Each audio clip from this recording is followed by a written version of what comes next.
today. Of course, as always, if you would be so kind as to turn off your cell phones, I would greatly appreciate that. And hello to everybody out in Zoom land. Nice to see you. Can't, of course. But anyway, got a lot to cover today. I'm going to try to get through this as best as I can and try not to, impinge on anybody's time. But it's a very long and pretty interesting topic, I think. Certainly, if we remember last week, what was going on, we saw that the Japanese had moved troops into southern Indochina.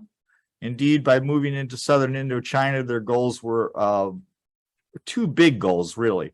The first is to be able to prepare to capture the southern resource area. That would be Indonesia, that would be Malaysia, where they would get oil and tin and rubber and all these natural resources they think they need as a great power.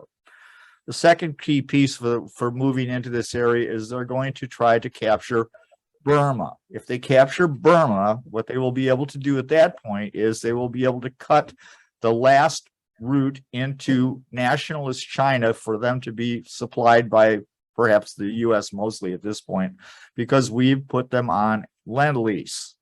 So they could cut the supplies come in from Rangoon, then go up by rail, then by road into nationalist China. That's the last route, because the Soviets at this point, of course, are fighting for their lives against the Germans. So that's the main thing that's going on with the Japanese at this point. So they've moved into there. Of course, the U.S. response to this is going to be a complete embargo on oil, for example. We're going to freeze their assets, and this is going to put a big crimp in the Japanese plans, of course, because now they're not getting any oil. They're not getting any from the British or from the Dutch either. So their oil supply is completely cut off. And the U.S. stand on this is really very simple, and it's going to be consistent. The U.S. stand is simply that, okay, if you want oil and trade with us at this point, then here's our expectations. You're going to pull out of Indochina. You're going to end the war in China, in the mainland, and indeed, you're going to withdraw from the tripartite pact with Germany and Italy. So that's the main U.S. focus at this point. So we look at these two pieces. There's a huge dichotomy going south for the Japanese to capture those resources. Our goal is to prevent that and to basically say, let's all be friends. Kind of where they're coming from. Well, if we look at the Japanese thought process about going south, you'll see I think some interesting pieces to this. And we'll see it real fast is that in 1940, the Japanese Navy does a study. And the study is about the southern resource area. And they did come up with the idea that, yes, indeed, most likely we will be able to capture this area. We can capture the southern resource area. The problem is, in the long term, we will not be able to use the transport, the ships that are going to have to sail from this area to get back to the mainland of Japan where we can use these resources. We aren't going to be able to keep that sea lane open in the face of the opposition. And what is that opposition? Of course, that is simply the United States Navy is the largest in the world. The British Navy is one of the largest in the world. And also the Dutch have a small fleet and some very effective submarines. So the Japanese right up front say, this is not probably doable in the long term. And they actually state, was it not pointless to occupy the Netherlands East Indies? So they know right up front that in 1940 that there's going to be a problem here. And September of 41, this is 2 months and a week before the attack on Pearl Harbor.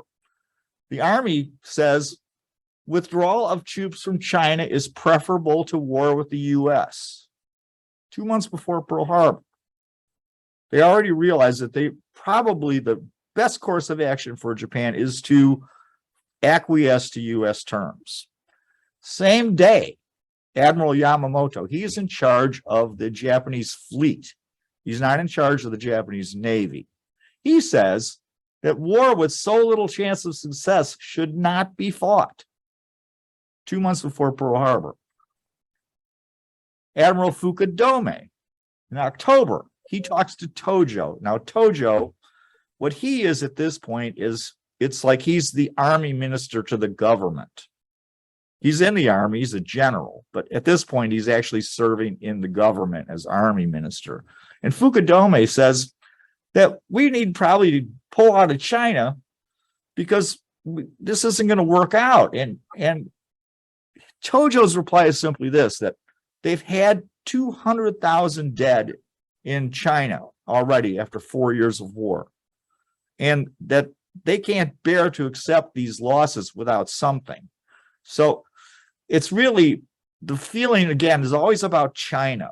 China is a key piece here. And at this point, though, Tojo's even willing to say, okay, look, if the Navy says we can't possibly win this war, then indeed, I'm willing to start to back off of this war.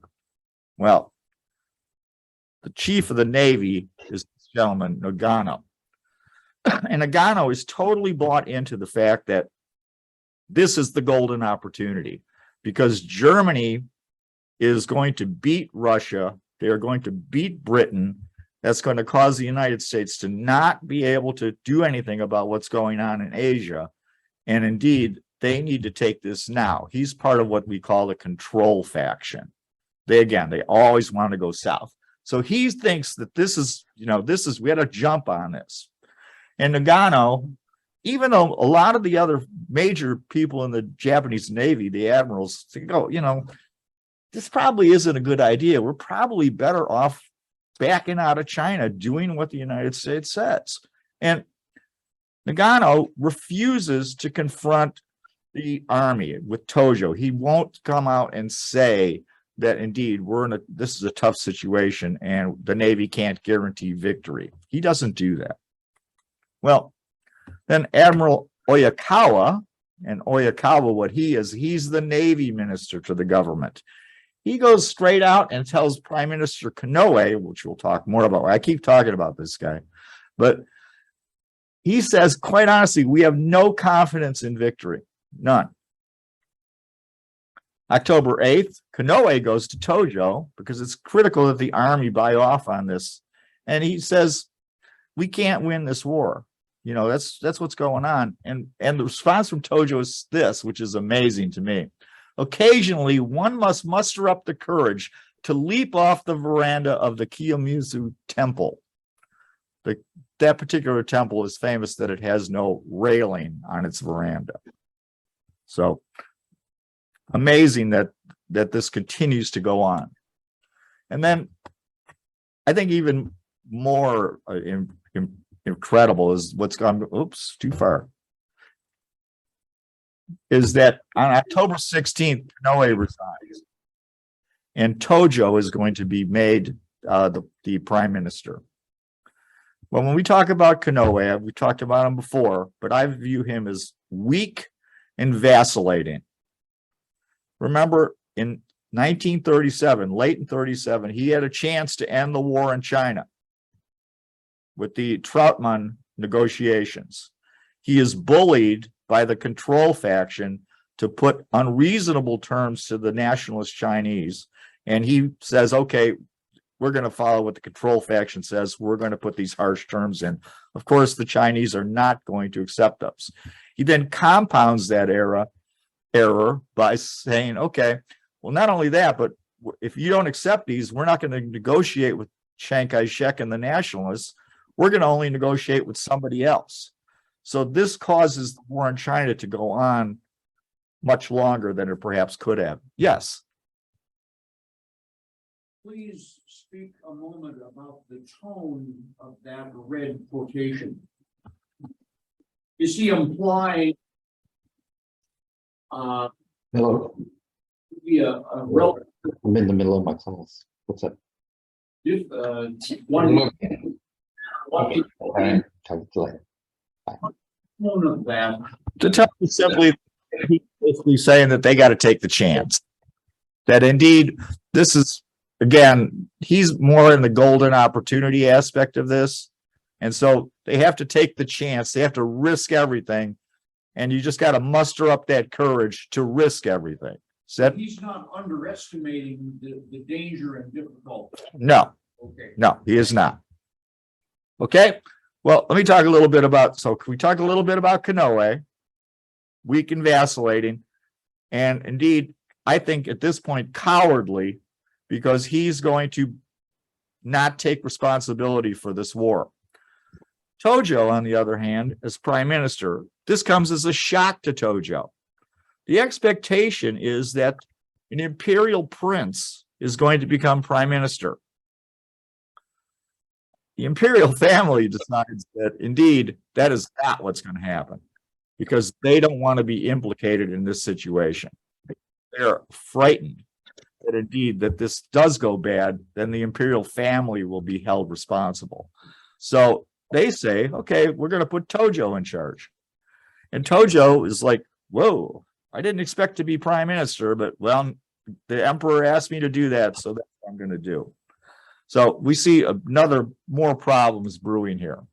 Well, one of the key issues for the leaders of Japan is the fact that they've militarized their population through their use of their education system and the fact that they control all the news media. Probably the Japanese people are more jingoistic than indeed the government is. Remember in 31, 32, when they invaded Manchuria, this was hailed by the Japanese people as a way to get out of the depression. They've continuously propagandized to be more and more and more militant. And it's so much so that now that indeed that the Japanese government is almost afraid of their own population. And they believe simply that if we pull out of China, we have to have some sort of tangible benefit for our population because that's their expectation. They have sacrificed 1 million casualties in China. And now for us just to pull out, it's a disaster politically for these people. So a major problem there. Well, the Japanese government and the military start making bad decisions. They start thinking, well, maybe we won't lose that many ships. Maybe we'll get enough ships together to bring the supplies from the southern resource area. Maybe things will go better than we expect. They start vacillating, I guess would be the best way to put it, about what the chances are of winning this war are. Well, then there's this very famous meeting on November 1st. And the meeting is simply this. It's between the Army, the Navy, and the government. And they're going to make some decisions at this meeting. There's 3 possibilities. They're going to accept the U.S. terms and pull out of China. They're going to make an immediate decision to go to war. Or number 3, they're going to do everything to prepare for war, basically mobilize everyone and get everything moving towards war. And they're going to hope that there'll be some negotiations. But those negotiations must end by November 30th.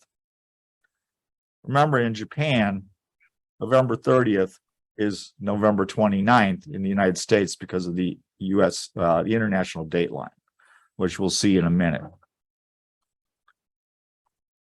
Well, they decide for number 3, but they still haven't got quite the Navy all on board. But Oyakawa, who again is the naval minister to the government, he agrees that indeed they will go to war. And the reason he agrees that they'll go to war is because he has promised that the Army will give up steel allocation so the Japanese Navy will be able to build more ships. Now think of this. For the promise of getting more steel, you're willing to put your entire country at risk and your entire population. It's to me, it's just stunning how this works out. And then Nagano is asked a key question of this. They ask him, can we win this war? Nagano says, yeah, I think we can win this war, but after 3 years, it's going to go down to 50-50. And the Navy ministers around Nagano say, this is not such a great idea, but they cave in and say, okay, we'll go along with Nagano. He's the head. And look at the face of the situation. The United States is building a 2-ocean navy. We know that right now the Japanese have 76% of capacity compared to our total fleet. By 1944, that will be at the best 30%. So they're taking, again, this huge gamble, this huge risk in the face that perhaps they can win this war, but after 3 years, they can't win it. And they know that. So I think that shows a tremendous amount of cowardice on the part of the Japanese military at this point. Then Tojo says this. This is an amazing meeting, really. At the time of the Russo-Japanese War, we took our stand with no prospect of winning, but we won. Again, this is just a hope. This isn't rationally thought out. They're putting, again, their whole country at risk for this. I'm just stunned by this. And then the Japanese are come up at this meeting. They're going to have two proposals. Remember, they're war and negotiation to the 30th. And these are the two proposals. The first one, A, is they're going to withdraw from northern China in 25 years. Okay. Well, Tojo says at the time, well, 25 years might as well be forever. And they're also going to withdraw from southern Indochina in 2 years after the war with China is over. And of course, the expectation is the United States will no longer supply military arms to the Chinese government. But they have a backup plan. If the U.S. rejects that, they're going to go with plan B, which says that there'll be no advances in Asia except for Indochina. There'll be complete access to Dutch resources. So basically, they'll treat Dutch colonies in Indonesia basically as their own colony. They're going to get full restoration of trade with the United States and, of course, no aid to China at this point anymore. Well, both of these proposals automatically assume that they're going to defeat the Chinese, because if we acquiesce to this, the Chinese have no chance. And that's, of course, against U.S. policy. We want to keep China in the war. Well, I've talked a little bit about magic. Remember, magic is the ability to decode Japanese diplomatic messages. It's not being able to decode military messages, but it can decode Japanese. We know everything that these terms are at the same time that the Japanese are going to present them. And Roosevelt can see that this is really getting out of hand, and he's going to propose something called a modus vivendi. It's simply this, that if the Japanese agree to not move either north or south, this is basically to cool things down, he will send a small amount of oil for domestic use only, and they will send some food, because the Japanese are dependent on agriculture as well. Well, what happens is the British and the Chinese are totally against this. They're like, no, this modus vivendi is not in our best interests. This is not going to cool things down with the Japanese. And so FDR backs off. And he says, you know, we got to come up with something else. But at the same time, they discover troop ships being shipped from Japan proper, from Formosa, heading towards Indochina. So the Japanese are building up forces, preparing for war. And at this point, he says, okay, we're going to drop all negotiations because we can't trust the Japanese. They're not being honest brokers on this, because we can see that they're planning to fight. So the plan that the Japanese had of negotiation and war is actually backfiring on them. And they really feel like there's with the coding, they find out that the Japanese have sent another message to their embassies. And that message simply says that after November 29th, after that, things are automatically going to happen. We can see this. We know that that's a cutoff date. We don't know what's going to happen particularly. We don't know if they're going to invade, attack the British. They don't know if we're going to attack us. They're not sure the military aspects, but they know as far as politically going, this is what's going to happen. Well, and then on the 26th of November, the famous Hull note goes out. And it really is just a restatement of what we have said all along. There's 19 points. I'm not going to go into the whole thing, but simply is this. Japan, you've got to pull out of Indochina. You got to end the war in China, and you've got to break off of the tripartite pact. Those three are the three things. If you do that, we will reestablish full trade. We will treat you as a friendly nation. We will even go so far as to perhaps give you most favored nation trading status. So there's a huge advantage here to the Japanese at this point. If they will back down, we've agreed to this, which is not that far off what we always agreed to. Well, just to show you the Japanese thought process, the day before the Hull note, the fleet has actually left Kido Butai, the aircraft carriers, are on their way to attack Pearl Harbor the day before. So, December 1st, Emperor Hirohito says at an imperial conference that he agrees that indeed they will go to war with the United States, Britain, and the Dutch.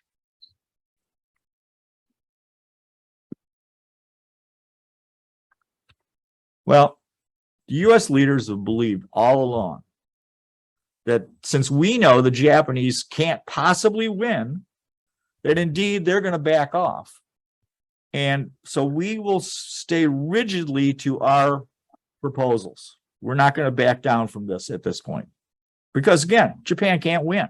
So why would they do this? There's one person that does know that this is perhaps not what's going to happen, and that's Ambassador Gru in Japan. He says that we can't expect the Japanese to think and act the same way we would in the West. And he warns the U.S., indeed, that this could very well cause World War II, or at least this extension of World War II. And Gru warns them, but again, we stay rigidly to this. And post-war, actually early after the war, the thought process comes, and some historians state simply that the United States put these trade embargoes into place. The reason was we were going to force the Japanese into the war.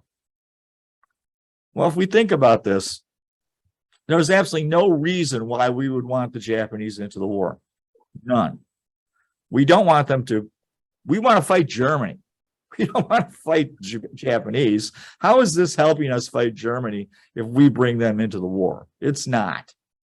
So I would reject this completely. But the U.S. firmly believes that the Japanese would rather accept humiliation than to accept going into what will be a catastrophic war for them.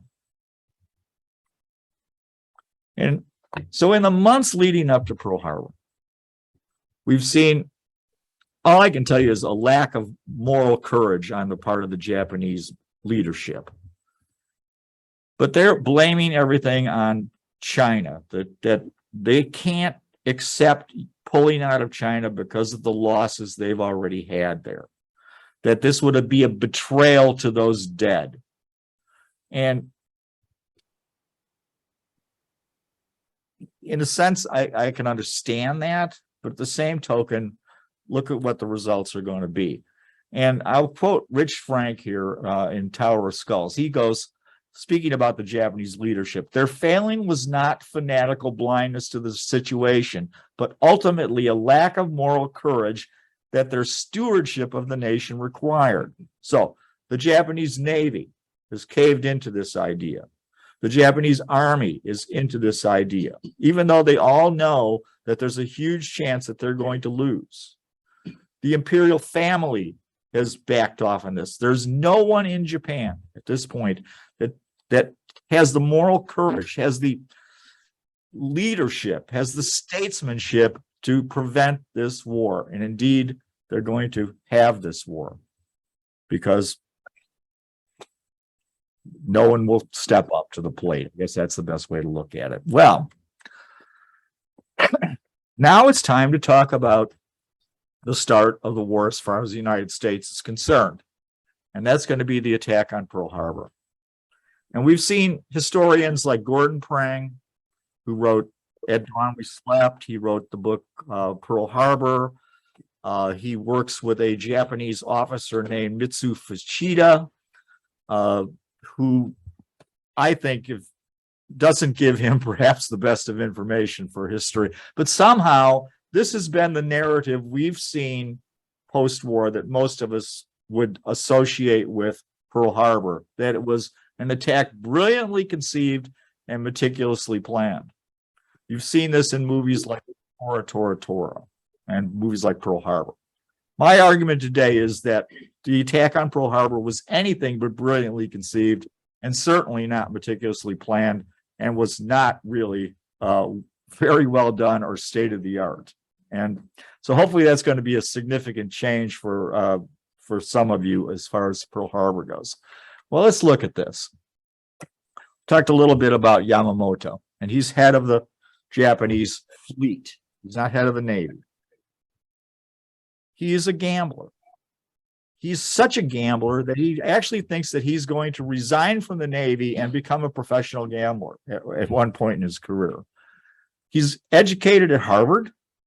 He is the attaché from the Japanese to Washington twice. So he's pretty familiar with what goes on in the United States. But key thing is he is a gambler. Well, he doubts the traditional plan that the Japanese have for World War II. The traditional Navy plan has always been that if they get into a war with the United States fleet is going to rush across the Pacific, and there's going to be a giant naval battle of battleships on a Mahanian sort of way. So it's going to be this giant fleet engagement of battleships. And the Japanese know that they don't actually have the same amount of ships that we do. So their plan is that they're going to, as we move westward, they're going to whittle down our fleet using air power. They're going to create a force of land-based naval medium bombers, the Betty and the Nell, that are fully designed to carry torpedoes, and they are going to hopefully sink a few or damage some of our battleships before this giant fleet engagement. And they're going to be stationed on islands which they view as unsinkable aircraft carriers. They're also going to create a large force of submarines. And the submarines force is also the same idea that they're going to whittle down our fleet before this giant Mahanian battle between us, probably between the Philippines and the Japanese home islands. They build their fleet in this regard. The fleet is heavily armed, it's fast, but it's relatively short-ranged. So everything has been built around this concept. Well, Yamamoto doesn't think this is what's going to happen at all. In fact, he makes the statement basically that why would the U.S. immediately rush their fleet all the way across the ocean? Why wouldn't they just wait and build up forces, especially in the face of the two-ocean Navy? We could easily defeat Japan if we wait till 1943 rather than rushing across. So he doesn't buy this thing at all. Well, so he's going to plan to attack Pearl Harbor, and that's going to be a huge gamble. And the gamble is this: if he can destroy the U.S. battleships, battleships are viewed by people in the worldwide as the ultimate arbiters of military power. If he can destroy those battleships, he'll destroy U.S. morale. Also, he knows that there's a tremendously large isolationist movement in the U.S. That the U.S. is liable not to want to fight, particularly because of the isolationists. And thirdly, he looks at the fact that this is an area that most people in the United States don't know anything. They don't know where the places are. They don't know their names. So why would they fight for areas like this? Now, even the Philippines, we've agreed to give them, to make them an autonomous nation in 1946. So we've already agreed that the Philippines aren't going to be part of the United States. So his thinking is we need to do this, and that'll prevent the U.S. from fighting. They won't be willing to fight for places they've never heard of. And he says, fiercely attack and destroy the U.S. main fleet at the outset of the war so that the morale of the Navy and her people would sink to the extent that it could not be recovered. His goal is also, as soon as they take the Southern Resource Area and take Singapore, that indeed they should have peace negotiations. That is his plan. Well, the Japanese naval staff looks at this and they're like, I don't know, pretty risky here. And they do war games. And invariably, the Japanese lose. They try to attack Pearl Harbor war games and they lose these games. Several carriers are destroyed. But Yamamoto says, no, this is our only chance of victory. And if you don't agree to my plan, I'm going to resign. So it's like a Gecko Kujo again at the very highest levels. So he's subordinate to Nagano, for example, and he says, I'll resign. Well, the Japanese Imperial Navy, the leadership, acquiesces. They cave in to Yamamoto's plan. And he's so adamant about this that he's willing to attack even under very, very unfavorable conditions. So if the U.S. sees them coming, even a couple of days out, he still wants those carriers to go in and attack in the face of completely ready U.S. forces, which obviously, as we'll see in this presentation, would have been a complete disaster for the Japanese, but he's willing to do that. Well, he hires this guy, and Minoru Genda, and Genda is a fighter pilot, and he's going to plan the aerial aspects of the Battle of Pearl Harbor. And Genda thinks that the battleship is completely obsolete and says, you know, we shouldn't be attacking battleships. We should be attacking the aircraft carriers. And he's going to build his plan around that as well.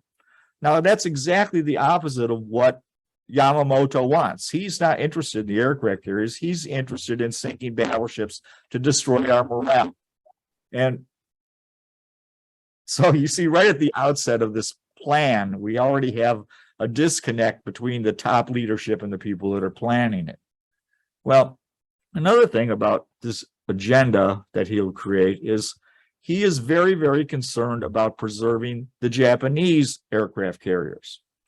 And so he is going to focus a large amount of Japanese force on a thing called offensive counter air, OCA. And what that means is they're going to attack the U.S. air bases with a very, very significant amount of their total force. At probably about 50% of their total force is going to be used not to sink ships, but to knock out U.S. aircraft. And reason of that, of course, is the Japanese Navy has developed land-based aircraft that are designed to destroy battleships. The U.S. Navy hasn't done this at all, really. And so they're projecting their thinking onto what the U.S. does. So again, they don't really actually analyze what our real capabilities are. And so a lot of force that could have been used to sink more ships or do other things like destroy our fuel tanks is going to be spent on offensive counter air.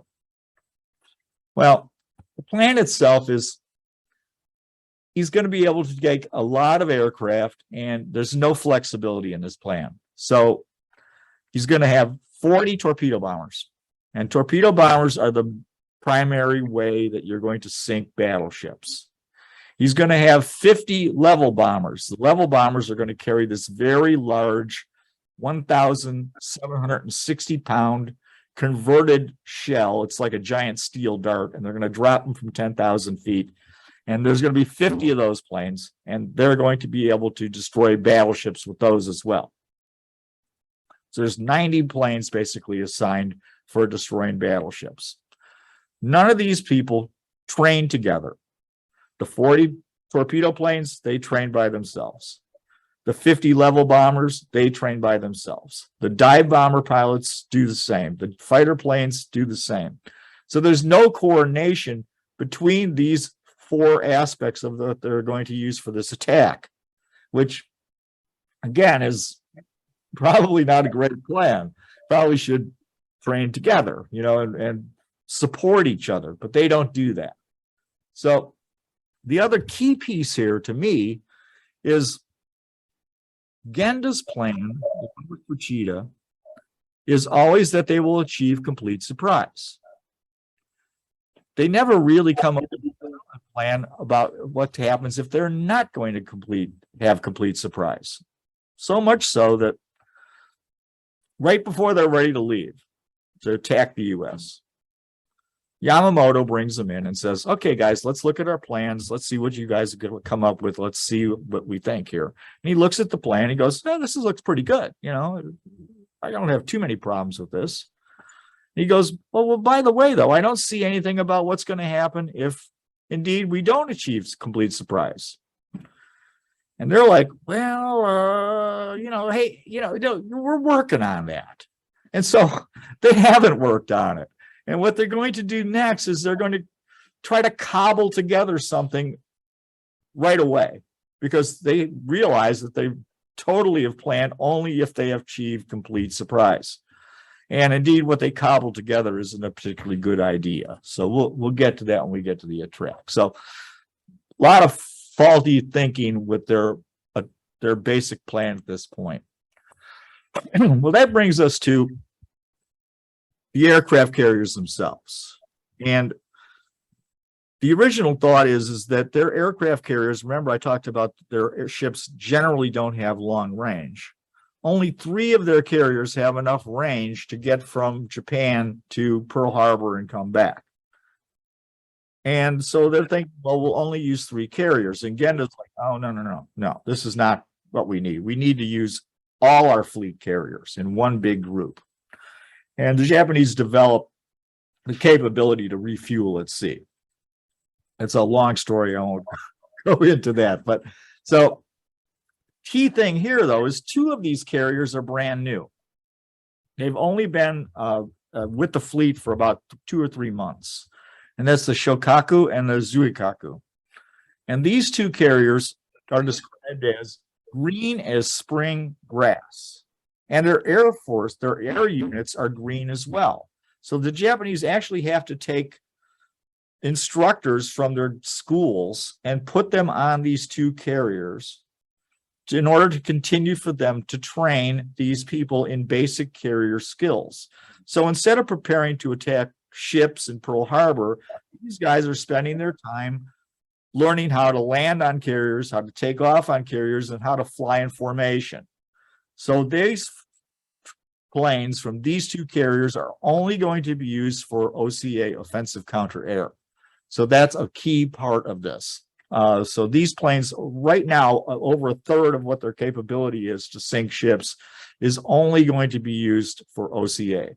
In fact, they'll actually use more than that. But well, the Kido Butai, which is either means strike force or mobile force, is the use of these 6 carriers together. And the Japanese work very diligently on this capability. No other Navy in the world actually has this. They are able to launch a deck load strike and then launch another deck load strike another hour, so they can put over 300 aircraft in the air into a combat formation. No other Navy has this capability except them. And for example, other navies that have aircraft carriers, they will use the aircraft carrier as a scouting force for a battle fleet. So they'll put 1 carrier in with a battle fleet, and that will scout and then hopefully do some damage to the opposing fleet, that then their fleet will be able to catch up and destroy it. We see this in the attack on the Bismarck. The carrier Ark Royal, the British, gets a torpedo into the rudder of the Bismarck. The Bismarck is now forced to go in a circle. The British fleet catches up with it and destroys it. That's how we deploy aircraft carriers at this time.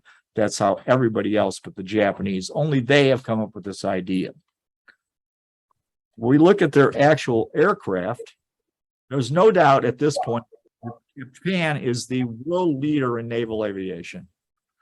They have a very effective aircraft in the Kate, the B-5N-2, and it's probably the world's best torpedo plane at this time. You can see in the picture it carries a large torpedo, and it also is capable of carrying bombs.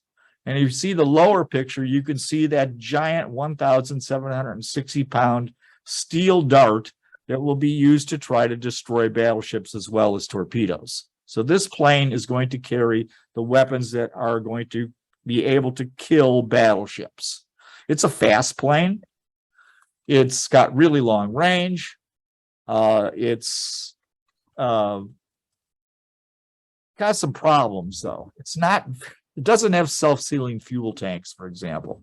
So it's very liable to be destroyed easily by anti-aircraft fire or by opposing fighters. It's a really effective aircraft as long as it's not opposed by a lot of enemy action. So AA is going to destroy it easily.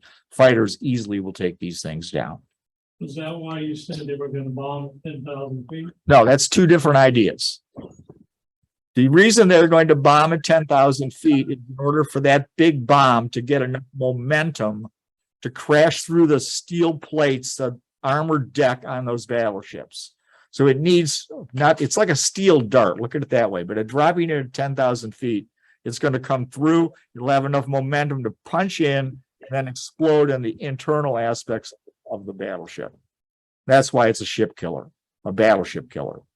It's torpedoes, on the other hand, are going to try to hit underneath the belt armor and blow a hole in the ship underwater. That's your two aspects. Yes, Alan.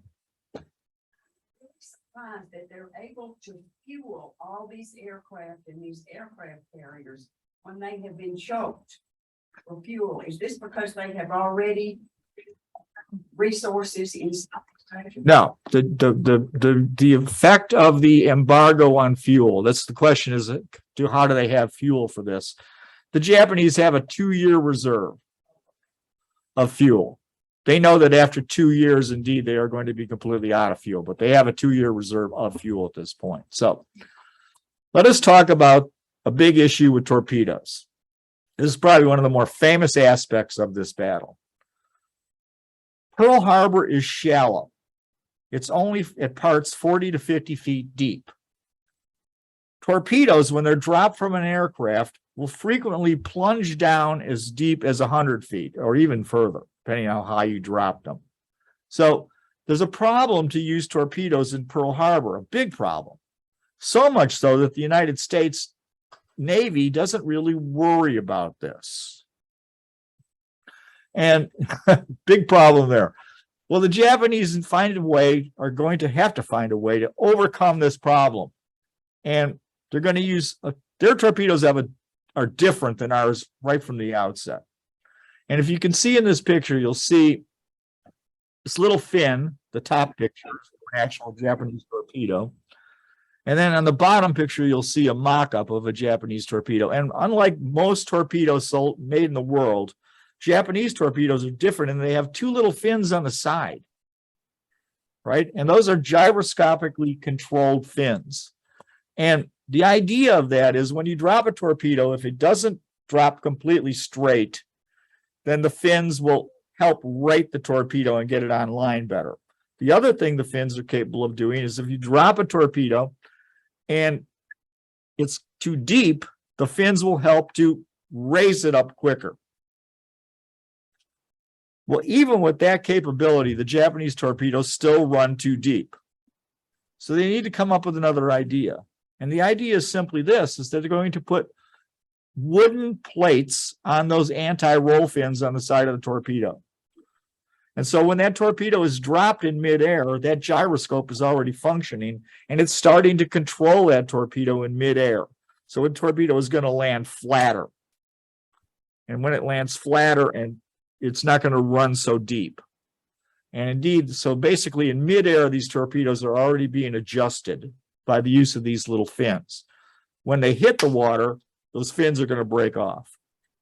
There's also this famous tail fin. This is often what you'll hear is the reason that Japanese torpedoes are capable of doing this, is that they put this tail fin on, and that slows the torpedo and stabilizes the torpedo in midair, and that helps them to run shallow. Indeed, it does do that, but that's not the innovation of Pearl Harbor in 1941.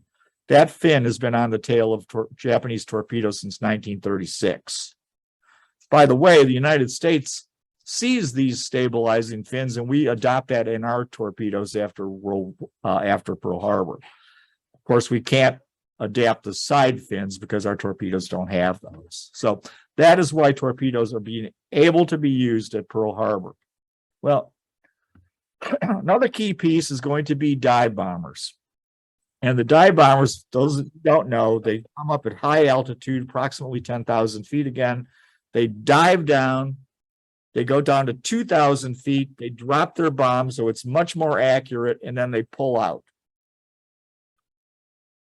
And this is a relatively good plane. It looks obsolete, I know, with not having retractable landing gear, but it's actually a very, very well-designed plane. The problem with this plane is it only carries a 551-pound main bomb. That bomb is not capable of punching through the deck armor of a battleship. So this plane can only be used for destroying aircraft carriers. It can only be used for destroying cruisers or offensive counter air, OCA. So we cannot sink battleships with a valve. It can't be done. But it is a good plane, and it actually sinks more Allied warships in World War II than any other aircraft. Well, the last piece of technology we'll talk about really today is going to be, as far as the Japanese are concerned, is going to be this thing. This is a mini sub. And it's relatively fast. It can go 26 knots underwater, which is very quick for World War II standards. It's designed as a secret weapon, and the idea is that it's carried on the back of a mother submarine.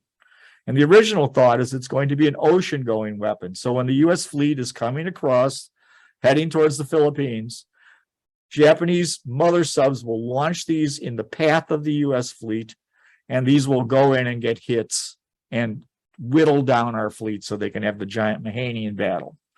Well, this little thing is actually going to be used primarily to penetrate harbors and for coastal defense. It is actually never used in its intended purpose. At Pearl Harbor, 5 of these will be launched before the attack, well before the aerial attack. None of them 9 of their 10 soldiers or sailors will be killed. 1 will be the first U.S. prisoner of war. My belief is none of these submarines had any effect on the battle whatsoever, and none of them scored any hits. That's my opinion. Well, what they did do, though, is they easily could have warned the U.S. that indeed that the attack on Pearl Harbor is coming, because these are going in before the aerial strike. Another bad idea, poor planning. Well, Japan has one really good piece of, and that's this guy, Yoshikawa. He is their spy at Japan. What he is he's posing as a diplomat. He acts like a playboy. He goes around with ladies of ill repute, if I could use that term. He hangs out in bars talking to U.S. sailors and officers. He takes the girls on boat rides around Pearl Harbor. He gets in airplanes and flies around, and he's Mr. Party, right? Well, Mr. Party is indeed a spy, and he's got a diplomatic cover. He is actually an Etajima graduate. He actually graduated #1 in his class, so he's quite smart. He gets an illness, and he is unable to perform sea duty, so he transfers to naval intelligence. He then takes the diplomatic course and is actually a qualified diplomat. So he's got a really good cover. And perhaps most famously, he's famous for giving the bomb plot message. He has taken a grid of the Pearl Harbor, or excuse me, a map of Pearl Harbor, and made a grid and showed where everything in Pearl Harbor is, to the best of his knowledge, where the ships are all docked, where the defenses are. He literally goes swimming in the harbor looking for torpedo nets. He does a great job. I mean, really. And so if the U.S. intelligence, because it's being transferred by diplomatic code, they actually see the bomb plot before Pearl Harbor is attacked. I would give them a little bit of slack on this, because there's so much information coming in that indeed it's very possible that this could be overlooked as it was. I'll give them a little slack on that.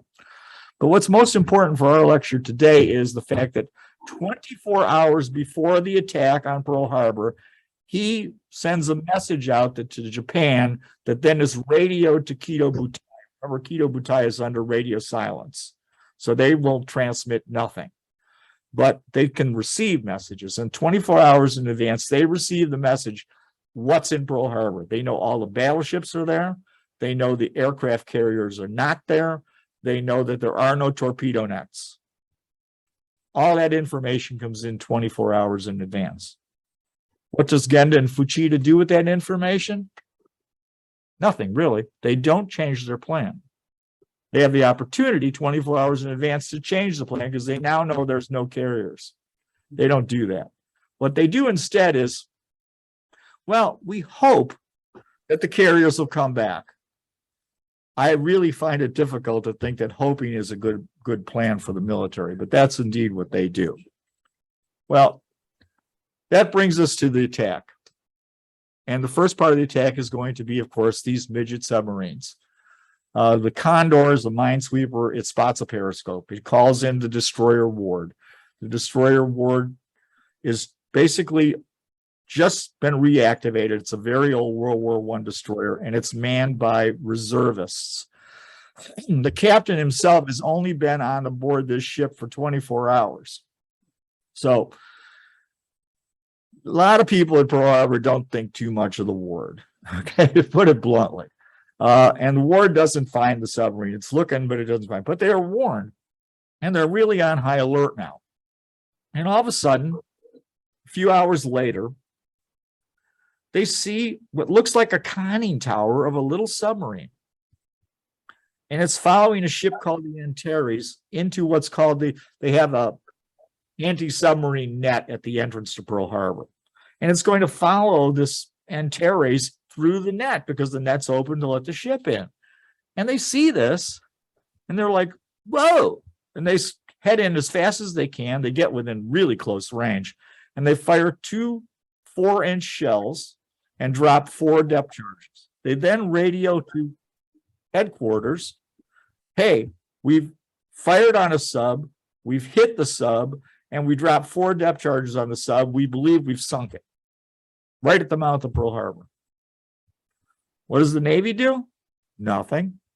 Because, well, there's always submarine, people see periscopes all the time. These guys are rookies. They don't know what they're doing. So they don't do anything. 77 minutes before the attack, indeed, they would have been warned. They could have had planes in the air. They could have had their guns manned. They do nothing. And this is a great picture.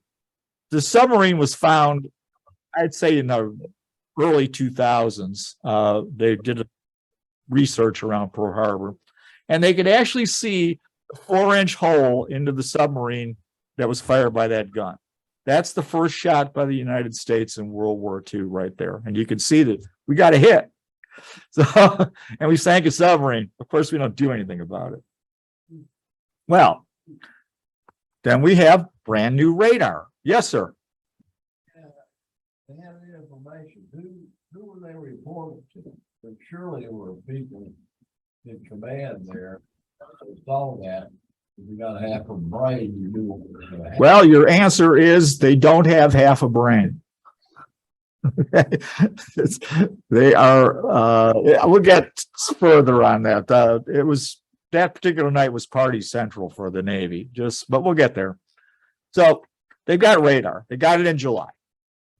They don't think too much of it, particularly General Short. Now, General Short is in charge of the defense of the Hawaiian Islands and particularly Oahu. He's in charge of the defense of Pearl Harbor, not the Navy. So he's got the Army aircraft, the anti-aircraft guns. That is his responsibility to protect that fleet. He doesn't think too much of radar.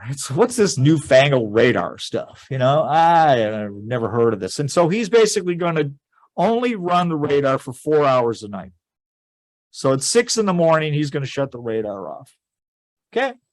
And they have the opportunity to put together a British style air control system, an air information center. They test it. It actually works pretty well. But they decide, Short and Admiral Kimmel, we don't have enough officers to man this thing. So we're gonna put this off to the side. Maybe when we get some more officers, we'll put this, what will later be called a Combat Information Center together. They don't do that, okay? We don't have enough officers to man it. So again, an opportunity is thrown away. Well, there's two privates running this thing. It's interesting that it'd be a couple of privates running it too, I think, but indeed, that's what it is.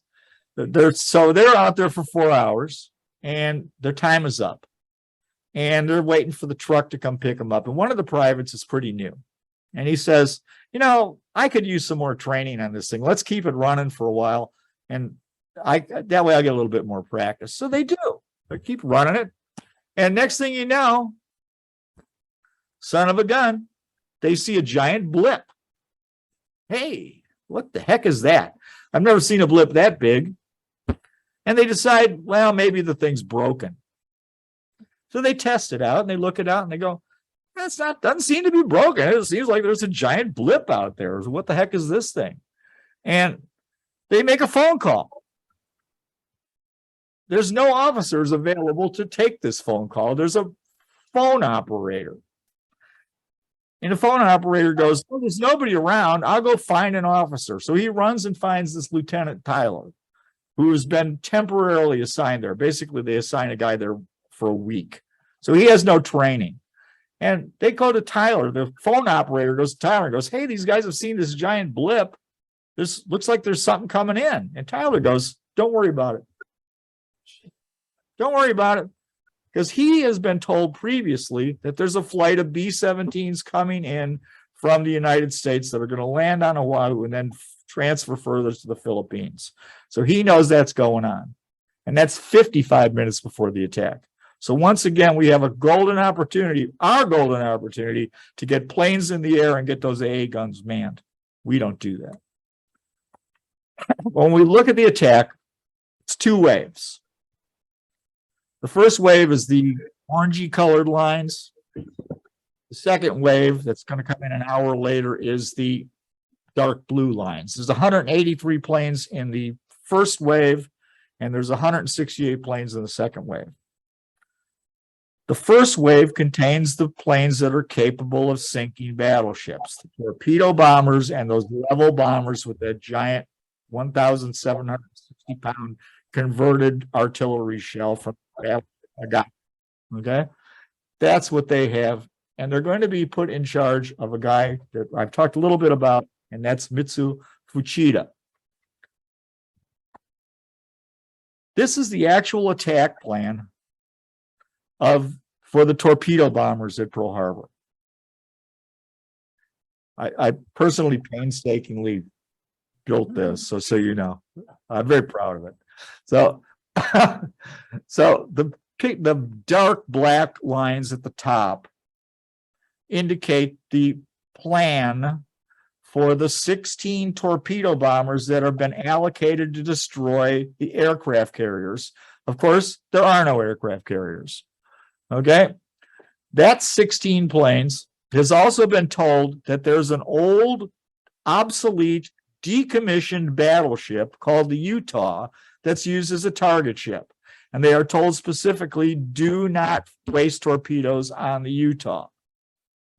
Well, you can see that this plan, it strikes me as with people crisscrossing each other and it's a little disorganized at best, I would say. And second of all, these guys are flying right into the sun.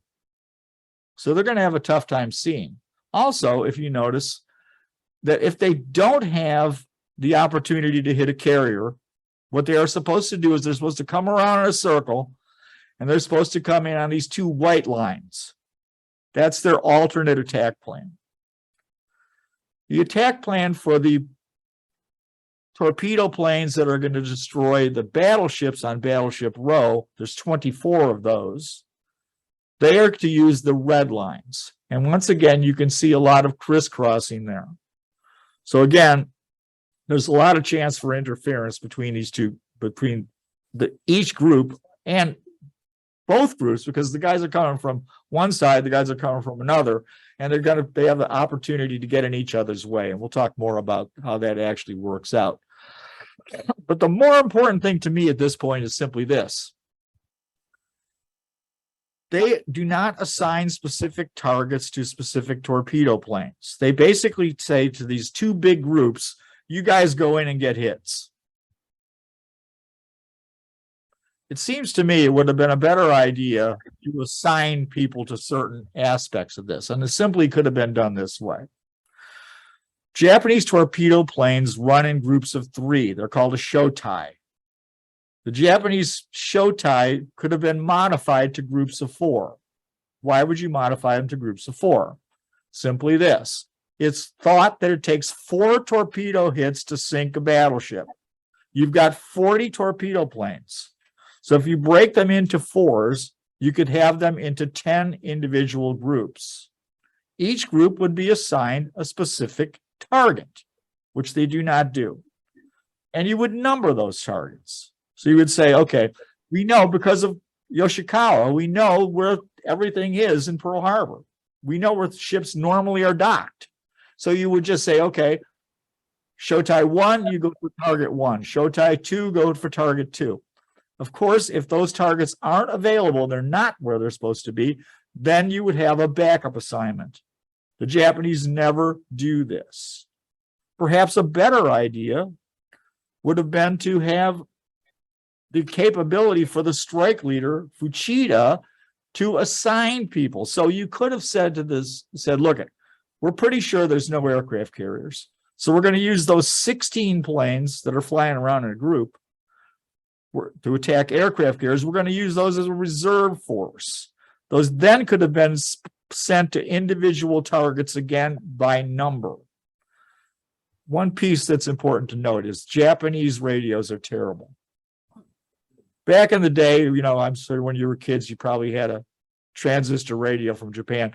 They didn't have that capability in World War II. Their radios were garbage. So they never even planned to use radios. But what could have simply been done is Fuchida could have held up a card. Shotai 1, hold up a 1. You attack target 8. So he holds up an 8. So they could see this and said then they would be structured. None of that ever occurs at Pearl Harbor. He just tells them, you boys go on in and get hits. So it's certainly anything but a state-of-the-art plan. Well, so Fuchida is flying in with the group, and he notices a large bank of clouds over the central part of Oahu. And he reorganizes, he reroutes his forces away from this cloud. After he reroutes them, he never reorganizes the force. So right at the bat, they're already a little bit disorganized. And he sends out the famous message, Tora, Tora, Tora. And simply, that message doesn't go to the planes. It's in Morse code. It goes back to the fleet. So again, there's no real control that he's using by sending that message up. Instead, they come up with another plan. What he's going to do is he's going to fire a flare. And okay, so if we have complete surprise, I'm going to fire 1 flare. If we don't have complete surprise, I'm going to fire 2 flares. And indeed, they're already a bit disorganized. And what he's going to do is he's got a situation where he fires a flare. And nobody seems to be reacting to this 1 flare. And so he goes, well, I better fire another flare so they see it. Well, when he fires 2 flares, that, of course, now says that they have not achieved complete surprise.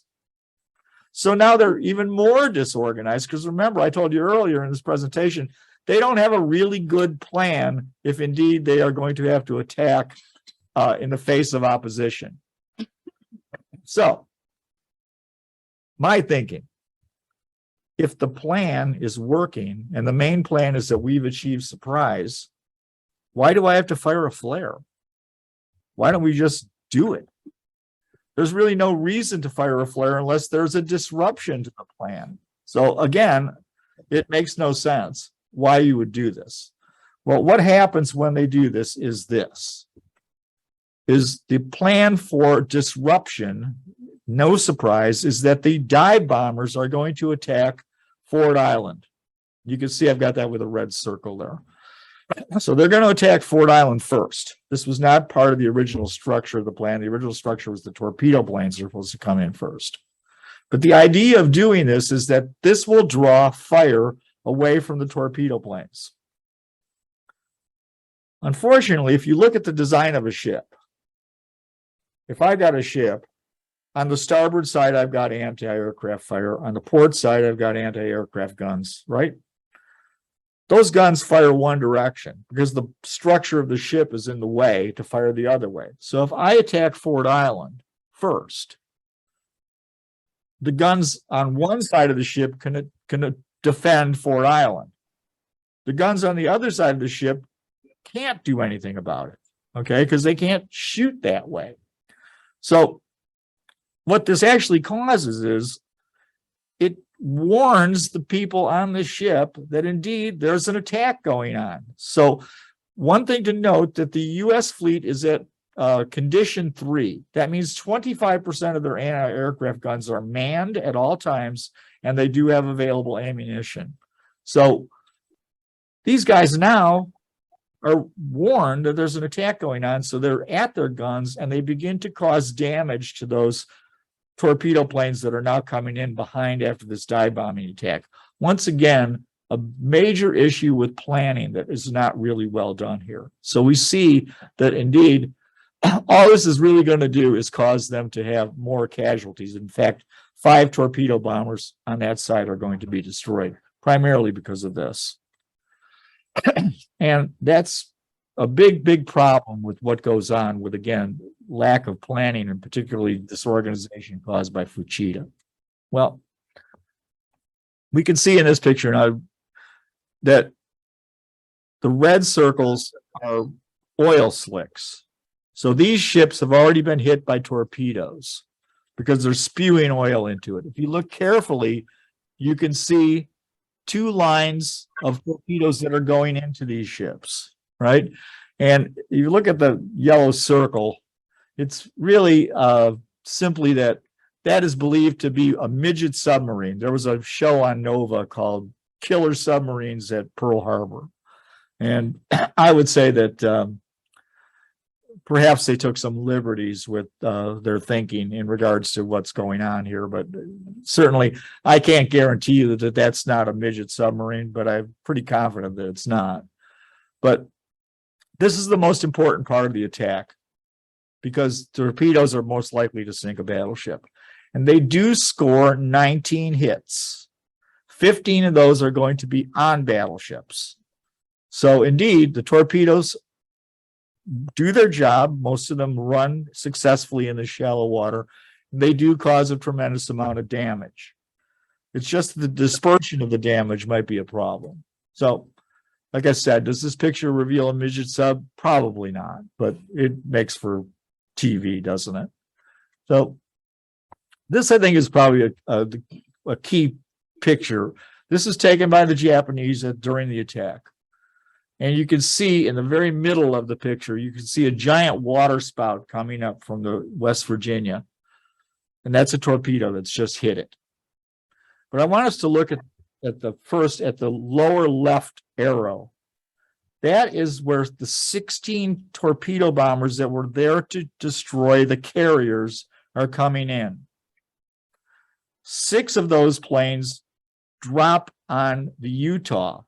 So they've wasted 6 torpedoes already. They scored 2 hits on the Utah and they scored 1 hit on the old cruiser Raleigh. So there is some effect, at least they hit the Raleigh. But indeed, no real advantage. The other 10 aircraft are going to now have to circle around and get back into that flight plan to attack the other side. The orange arrow, and I put this in, this is one of the attack lines that were planned by the Japanese. You can see that those aircraft would have to come in overland, have a very short amount of time to drop down to the level they need to attack, and then would launch their torpedoes. My feeling is no Japanese aircraft ever used that attack plan. It's just virtually impossible for them to do it. The big yellow area big yellow arrow, it shows you where the vast majority of the Japanese planes are going to come in from. And they're going to come in a long string. And it's simply this is why do they come in that way? Because that's a long channel of water. They can get down low. They can get to be where they need to drop those torpedoes. So that's going to be the main attack. And that's going to funnel the vast majority of the torpedoes into a very narrow area. I also have circled 2 aircraft. The circle in the middle aircraft is probably one that has just dropped that torpedo or that's hit the West Virginia. The other one that's all the way to the right is most likely and is believed to be one of the planes here, because you can already see the Utah starting to roll over. So some time has elapsed here. That these are the planes that are coming around. These planes are now going to get into the flight plan or flight path of these other torpedo bombers. This is going to cause disruption and cause them to hit less ships. And it's simply so much so that there's one Japanese torpedo bomber has to make a radical maneuver to avoid mid-air collision and actually jettisons his torpedo. Another torpedo wasted. So this is what the actual attack looked like from the air. And I think that really says a lot about the planning. But what about those 50 level bombers? Well, one of those bombers has to abort. So there's only 49. We can see in Battleship Row, the ships are not all moored one after the other. They're moored side by side, some of them, the Maryland, the Tennessee, and the Arizona. So they cannot be hit by torpedoes. So that's where these level bombers come in, driving that big artillery shell, that big steel dart. And that's the key part here is that they were willing to change their doctrine. These normally flew in flights of 9, and the lead bomber would drop his bomb, and then the other 8 planes would drop their bombs off the lead bomber. We do this in World War II as well. We use a lead bombardier. You get your best guy to put them on target. And so they were willing to change this to groups of 5 to give it more condensed aspect. So there's going to be basically 5 bombers, 50 bombs total, but they actually only have 49. And Fuchida claims post-war that he told his guys, y'all need to aim at just one ship. And most likely that's so he can take credit for the fact that he destroyed the Arizona. Interestingly, to me, they score hits up and down Battleship Row. So perhaps they're just bad bombardiers, or perhaps Fuchida isn't really telling you the truth. So this could have been a really devastating attack. They score 8 hits with these bombs. Now, by today's standards, that seems pretty lame, okay, because we have smart bombs. But by World War II standards, scoring 8 hits on battleships, even though they're stationary from 10,000 feet with the limited capability of their bomb sights, that's pretty damn good. Well, of those 8 hits, 2 of these bombs, because they're badly designed, break up on impact. 2 of them score hits, but have only minor detonations. Famous story is one breaks through the top of a turret on the Maryland and sits in the turret, and there's guys in the turret when this thing comes through, and it starts emitting all this smoke. And they think it's actually a poison gas, and they evacuate the turret because they think they've been attacked with a poison gas bomb because it doesn't explode properly. 1 is a complete dud. 2 operate properly, but don't cause fatal damage to the ships. And of course, 1 bomb hits the forward powder magazine of the USS Arizona and destroys the ship. Mathematically, this is about the expectation the Japanese would have had for this capability. So indeed, this is successful, could have been a lot more successful with a better weapon. And lastly, we have the offensive counter air. The offensive counter air is extremely effective. You can see this picture of destroyed P-40s here. The Vals, again, they only dropped that 551-pound bomb. So it's not effective against battleships, but it is very effective against airfields. The Zeros facing no opposition are going to use strafing attacks. So they shoot up a lot of planes. The reason also they shoot up so many planes is simply this, that General Short has decided that there's no chance of an attack on Pearl Harbor from the outside, but there is a chance for sabotage from I think there's over 100,000 Japanese civilians on the islands. So he thinks there's a good chance for fifth column behavior or sabotage. And he has all the planes lined up in big rows, not in revetments, not in secured, but where they can be easily guarded. Well, now he's turned them into targets. And indeed, that's what happens there.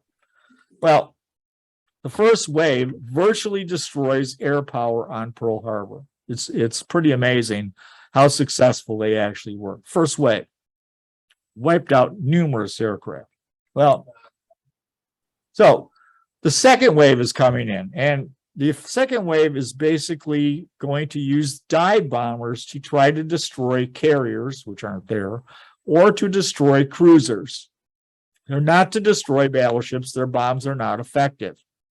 So what happens, it's pretty strange, really, in my world, is they see the Nevada. Now, the Nevada has taken one torpedo hit, and it's trying to get out of the harbor. It actually had its boilers, some of its boilers fired up, and they have steam, and they're able to get this ship moving. So they're trying to get out of the harbor.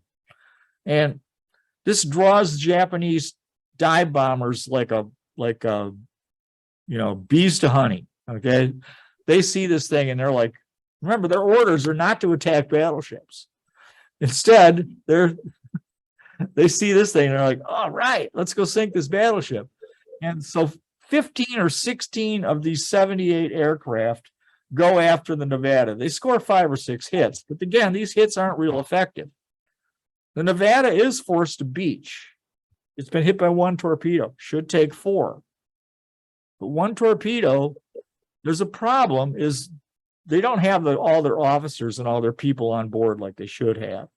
And the order goes out to flood the forward magazine.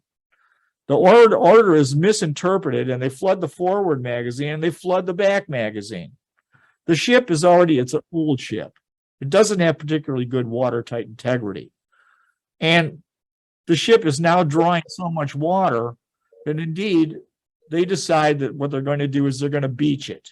They're afraid it's actually going to sink because it's in such bad condition. Should not even be considered sinking after one torpedo and a few of these bombs. But again, the ship is not really prepared for this kind of attack. So they beach it at a place called Hospital Point. Well, they do hit a couple of cruisers. They destroy 3 destroyers, the second wave. But really, as far as the goal of destroying battleships or carriers, capital ships, they don't achieve anything. They do take 20 losses, though. So some U.S. fighter planes by this time have gotten into the air and do shoot down some of these aircraft, including 2 Zeros. So what does that tell us? If we had had our full force up in the air, because they only got 14 up in the air, if we had our full force up in the air, indeed, this would have been a much different situation for the Japanese. But these guys really have no outcome on this attack, in my opinion. Well, 9 o'clock, the Japanese are on their way home. As far as they're concerned, this battle is over. The results are simply this. Remember, Yamamoto wanted to destroy 4 battleships. Indeed, they have destroyed 4 battleships. The Arizona has exploded. The West Virginia has taken 7 torpedo hits. The Oklahoma has taken 5 torpedo hits, but they had watertight compartments open for inspection. They cannot counterflood, and the Oklahoma rolls over. So the Oklahoma is basically out of the war for the rest of the war. It's really destroyed. So the Arizona and the Oklahoma are completely out of the war. The West Virginia, even though it was hit with 7 torpedoes, they counterflooded and it sits flat on the bottom. It's able to be raised and it goes back into the war. The California is hit by 2 torpedoes. 2 torpedoes should not sink to California. But what happens is they've got inspection for their torpedo bulges. This is their torpedo defense system, like armor. They've got some inspection hatches open. 2 days after the battle, the California sinks. Doesn't sink right away, but 2 days after the battle, it finally settles into the bottom of Pearl Harbor. So that ship's out of action. The Nevada is out of action. It's beached. So really, the Japanese have achieved that what their goal was to destroy 4 battleships. They've really knocked 5 out, 2 permanently. So they've also sunk the destroyed, 3 destroyers are destroyed. Some of the cruisers are damaged, etc. So there's been a lot of damage by this attack. Quite honestly, a lot more than probably should have occurred. Well, there's 402 aircraft. They destroy 188 and 159 are damaged. Perhaps the most effective thing they've done is to destroy our air power on Hawaii. But we're building very shortly 30 to 50,000 planes a year. Is this a big problem for the United States to replace these aircraft? Not at all. So as far as affecting the war, this has no effect really. They do kill 2,403 Americans, 1,178 are wounded. It's important to note that none of these are combatants. They are all non-combatants. The reason simply being is that war has not been declared. So all these people are not combat deaths technically. Of course, they're treated as such, but they're not. Lastly, I want to talk about the myth of the 14-part message, which I think is really something you've all seen if you've seen the movie Tora, Tora, Tora. There's 13 parts of Japanese message that comes out. We are decoding this because it's a diplomatic message. The Japanese get the 14th message and they're typing furiously, trying to get this in so they can deliver it to Cordell Hull and tell the United States, that there's going to be a war. And Admiral Yamamoto is all upset because, we launched a sneak attack. None of that's true. Not a bit. The 14th part of the message is not a declaration of war. It's not even a breaking off of diplomatic relations or a recall of ambassadors. It's simply saying that they're going to cease negotiation at this time. 7 hours after the attack, the Japanese do declare war on the United States. So the 14-part message makes for really good parts of the movie, and Hollywood loves it, but it has no real effect on anything. It's just F, really. Japanese losses are extremely light. They lose 29 aircraft, 55 airmen are killed. They lose the 5 midget subs. As I said, 9 of those people are killed, 1 is captured. And what is probably less known at this point is that 111 of the Japanese aircraft that return are badly damaged. 20 of them so badly damaged they can never fight again. They're scrapped. So when you hear the story about begging Admiral Nagumo to launch a second strike by Fuchida and Genda, again, that never happened. It was never part of the plan. It was, they didn't have the capability to do it because of so many damaged aircraft. By the time they would have landed their planes, rearmed them, and sent them back off again, then indeed what would have happened is those planes would have had to land at night, which they had no training to land at night. And by the way, they needed the fuel that they had in order to get out of Dodge and get back to Japan. So there was never going to be a second strike. Well, when we look at Pearl Harbor, the question is, of course, is why was this a surprise? Why was this such a disaster? And I would have to say that it's because of people like General Short and Admiral Kimmel. Right before, basically the day before, there's a British aircraft spots a convoy, a large fleet of Japanese cargo ships, troop ships, and warships heading for Malaysia the day before. British tell us about this. The first casualties of this aspect of World War II are actually British because the people in that reconnaissance planes were shot down and killed. But we know that war is coming right now. There's no question in it because we know this convoy is on its way to attack Malaysia. So they don't see Pearl Harbor as being in any danger whatsoever. It's going to be Malaysia. It's going to be the Philippines. It's not going to be here. So Short, he thinks that, of course, well, Pearl Harbor is vulnerable to air attack. We've had war games to this effect. And indeed, Kimmel's Short say, we can't afford this, doing a 360-degree search. We don't have the aircraft for it. So they focus their long-range search on the southwest towards the mandated Japanese islands where they think the attack will come from. And of course, they make some other major mistakes too. The U.S. has been on high warning for weeks. And they've been on an alert 2. An alert 2 means that we have aircraft in the air at 4:30 in the morning. Our anti-aircraft guns are out of storage and armed with ammunition. Right before the attack, Short makes the decision that nothing's going to happen here and changes it to alert 1, which is an anti-sabotage alert. He compounds this error. Even on alert 1, we still have pilots are kept at base. There are some anti-aircraft guns available. He decides to give everybody on December 6th the night off. He says to the pilots, you can leave the base.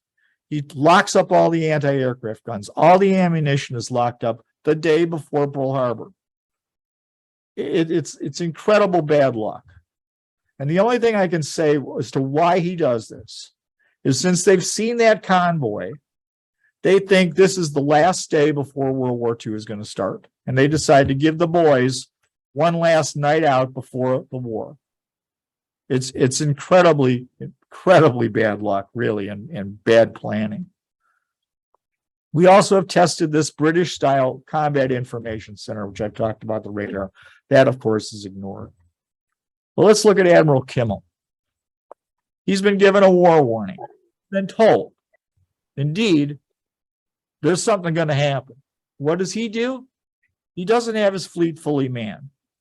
He doesn't really have it where it should be. He has it in condition 3. Again, 25% of the anti-aircraft guns are manned, but also what happens is their ships in port are never what they are called condition Z. That means you have your watertight compartments sealed. They're in port. I understand that. But there's so many other options that they could have done.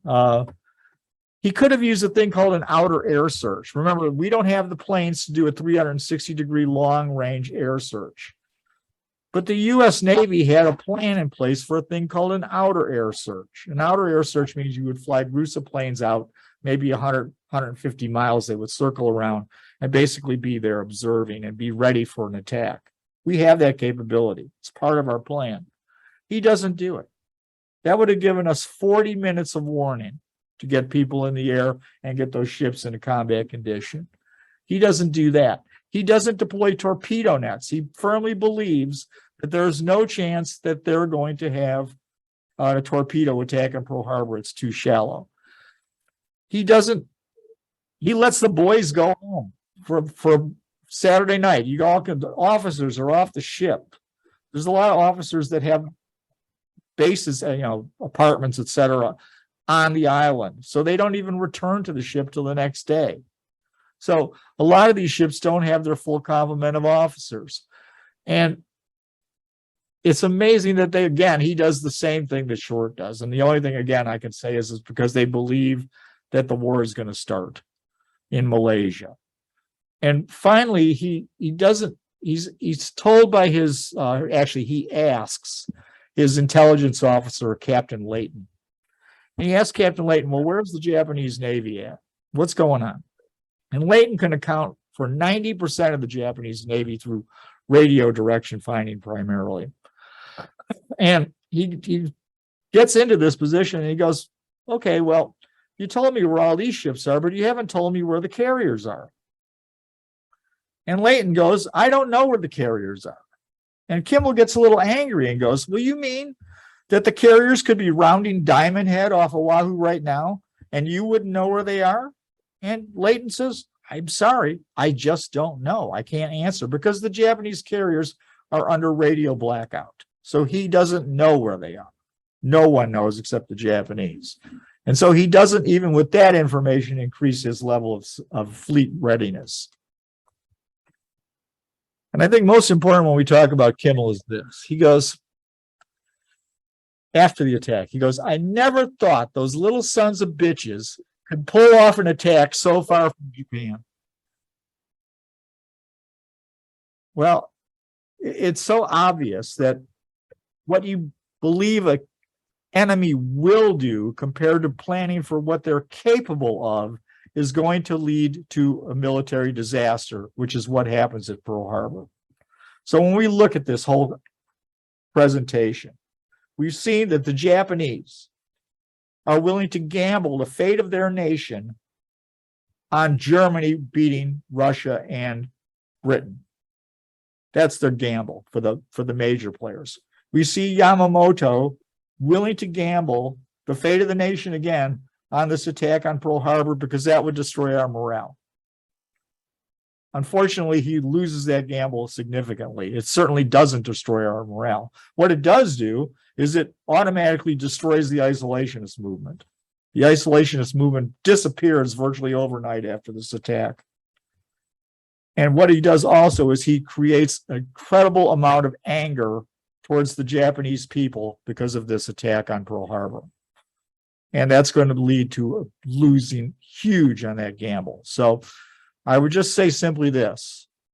If I looked at Alan Zim, who a lot of the work I did on this class comes from a book by Alan Zim. And Alan Zim says this: if I'm a bank manager and I decide that I'm going to take all my depositors' money and withdraw it and buy lottery ticket, and then I win the lottery, does that make it a good plan for me to have done that? And I would say the same thing about Pearl Harbor. This was not a good plan. And thank you all for coming today. Yes, Alan. Did the absence of the aircraft carriers at Pearl Harbor, was that in any way a plan to protect them? No, It just was coincidence. it's just coincidence. So the question is again, was there a plan that they have to protect the carriers by not having them in Pearl Harbor? First of all, the Americans have no idea that we're coming, or the Japanese are coming. What the carriers were doing is the Enterprise under Admiral Halsey was dropping off fighter aircraft from a Marine squadron on Wake Island, which we'll talk about that in a future class. The other carrier, I believe it was Lexington. Lexington was dropping off Marine dive bombers at Midway Island to fortify those islands. And again, we'll talk about that in a future class. So again, thank you all for coming. Yes. Or and come out of the service after this, but it's been stored some years later. Admiral Kimmel, Yeah. who's one of his cars, because Yeah, it wasn't a permanent promotion. He had just January of 40, he had been promoted temporarily to basically to head of the Navy, fleet wise. don't you think this was cocktail humorous, I'm sorry, over the yellow people? Well, yeah, I think it is. I mean, there's no question about it. He never thought those little bastards could do it, but again, it's, he should have, because they did it. I mean, yeah, you can say anything you want at that point. You're already done. You're done. Your career's over. Yeah, a question from Zoom. Thought it was Sure. Come on, Zoom. You just mentioned an author's name. It sounded like Alan Zim, but I didn't quite catch it. Can you repeat that? Yes, it's Alan Zim. If you have my syllabus, I give you the complete name of the book. I can't think of the complete name of the book. Okay, all right, I'll check it. Thank you. Zimm. Go ahead again. I'm sorry. But yeah, the people want to reinstate him. and his family was made, still goes on to this day. And every president since that time has always refused. And my attitude is indeed they should, because I think what he did was beyond quality work. That's the best I can put it. I mean, And the same thing happened to Short. oh, yes. Yeah, Short's career is ruined. But the argument, they always make the argument that he didn't have all the information he needed, that he didn't have a magic machine, that he should have had that machine and he would have known more. Yes, This right. notion of destroying the enemy's morale, this seems never to work out in Europe, Russia, Right. Look at bombing of German cities. Does that destroy German morale? No, it doesn't. It's like it was lame. I mean, that's the best way I can put it. It's just, I mean, Yamamoto, to his stuff, I'll give him a little credit. They really had no other option. The only chance they had really was to defeat us really quickly and get us to quit. So if the Germans, again, it really depends on the Germans. If the Germans would win, then there's a possibility. But the Germans don't win. I gave you, as long as I'm talking forever here, I'm going to give you a counterfactual. And most of you know that I don't like counterfactual history, but I will give you a counterfactual for this one. And it's simply this. What if the Japanese had waited instead of December 7th and attacked us on Christmas Day, on the 25th? The reason I bring that up is because on December 5th, the Russians launched the counterattack at Moscow. And by December 16th, it's obvious that the Germans are losing. So if the Japanese would have waited, perhaps they may have decided maybe it's not such a good idea to get in this war. I personally don't believe that. I think they would have done it anyway. But the fact of the matter, at least you can think about that aspect of it. Had they waited 3 or 4 weeks and seen that the Russians were not going to be defeated right away, and see it was going to be a long war in Russia too, indeed, they may have backed off. Can't answer that question, but at least that's a possibility. So there you go. I hate counterfactual history. All right, bye.